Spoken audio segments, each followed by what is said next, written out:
On his 73rd birthday, President Trump reversing course, now saying he would tell the FBI if he was offered dirt on another candidate by a foreign entity. Of course, you have to look at it, because if you don't look at it, you're not going to know if it's bad. How are you going to know if it's bad?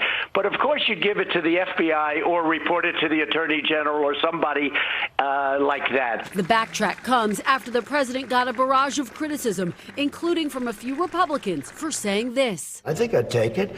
If I thought there was something wrong, I'd go maybe to the FBI. Tonight, outraged Democrats arguing the damage has been done. It's just shocking. It's disrespect for our country, disrespect for our Constitution. On Thursday, Senate Republicans blocked legislation that would require campaigns to notify federal authorities if they are contacted by a foreign power, as the top Senate Republican aimed to downplay the controversy. The case is closed. Why don't we move on? The president is also making headlines tonight, disputing the testimony of his former White House counsel, Don McGahn, who told Robert Mueller that the president instructed him multiple times to have the acting attorney general remove this special counsel. Now, the story on that, very simply, number one, I was never going to fire Mueller.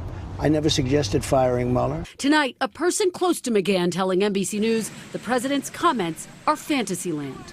Tonight, the president just tweeted thanking top Republicans for blocking Democrats' efforts to pass tougher legislation on reporting damaging information from a foreign power. Hey, NBC News fans, thanks for checking out our YouTube channel. Subscribe by clicking on that button down here, and click on any of the videos over here to watch the latest interviews, show highlights, and digital exclusives.